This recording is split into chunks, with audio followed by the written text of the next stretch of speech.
зрители и подписчики канала «Дело мастера боится». Сегодня я расскажу вам, как правильно коптить сало. В прошлом видео я рассказывал, как сало солится в рассоле. В кастрюльке ставится на неделю в этот холодильник и там солится.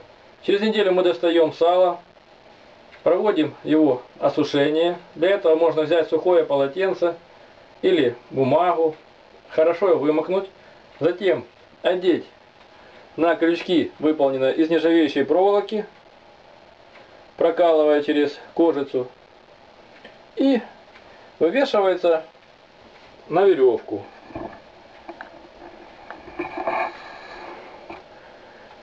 В таком положении оно должно повисеть в течение дня, часов 8-9. Лишняя влага с него уходит, стекает, поры сала освобождаются от воды.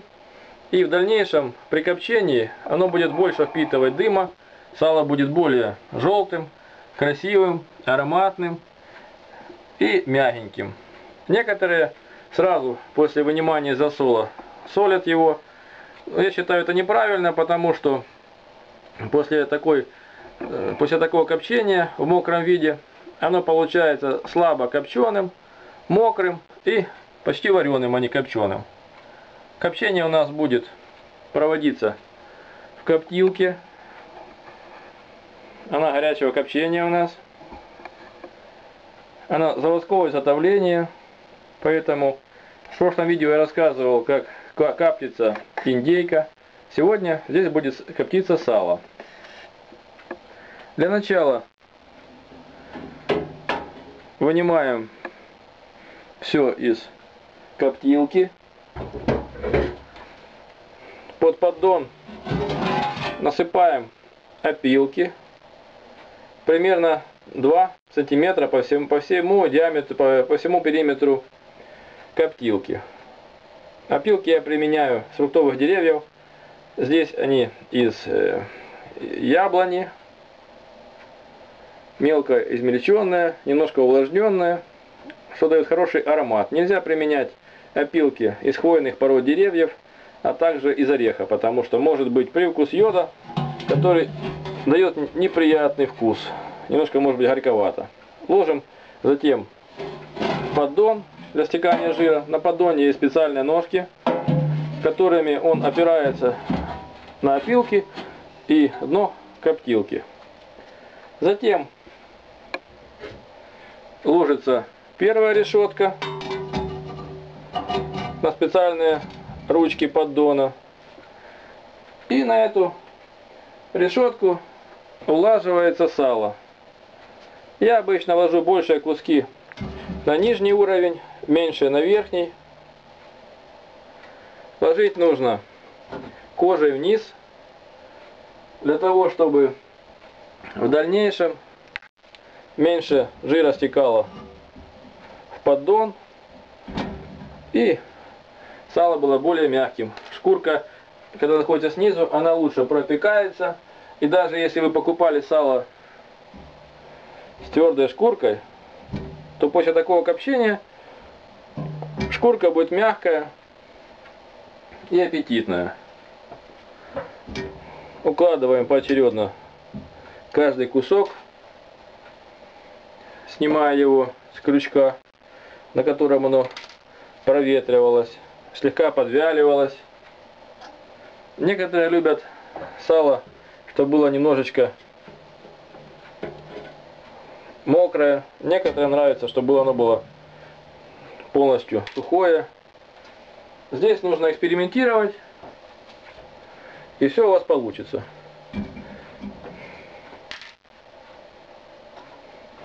Первый слой сала выложен. Затем берем решетку вторую. Она имеет такие упорные ножки.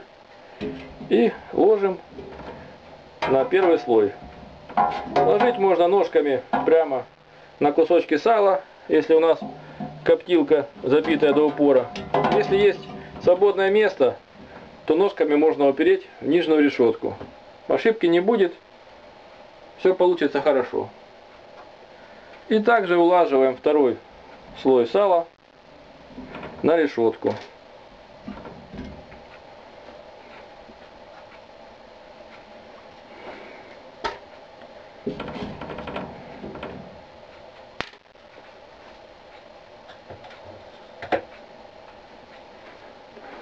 У меня сала сегодня не очень много, поэтому даже остается свободное место.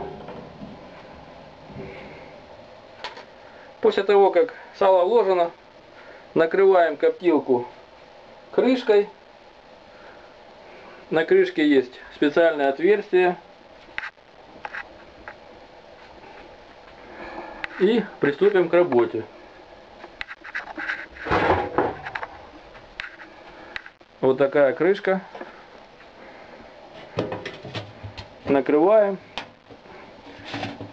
Здесь есть трубочка для отвода дыма.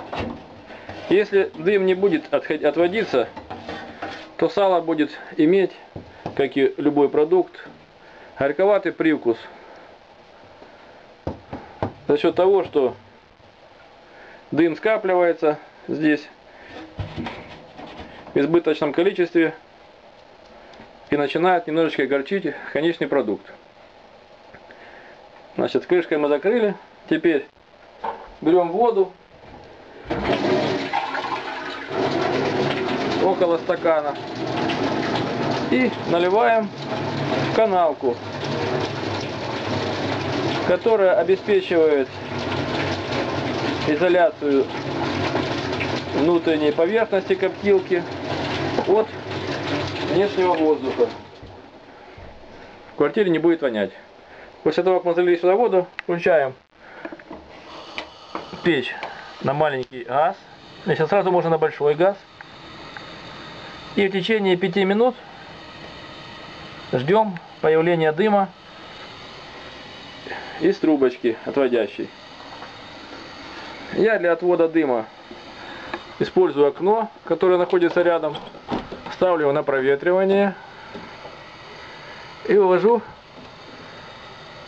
трубку в щель.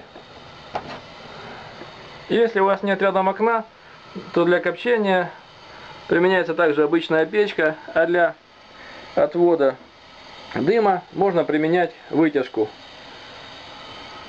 куда вставляется эта же трубочка. Процесс пошел.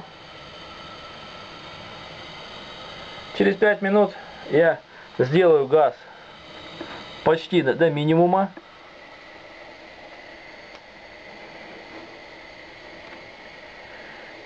И будем ждать 40 минут.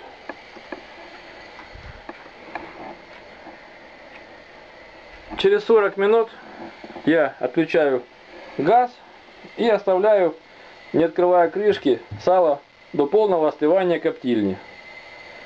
Примерно за час все остывает. Итак, прошло 1,5 часа, из которых 40 минут сало коптилось, остальное время остывало. Выключив газ, просто-напросто оно в коптилке доходило.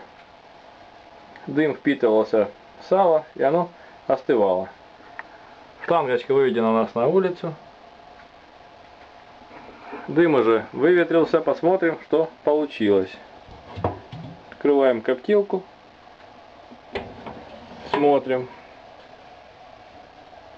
Сало получилось приятного, красивого коричневого цвета, с характерным ароматом,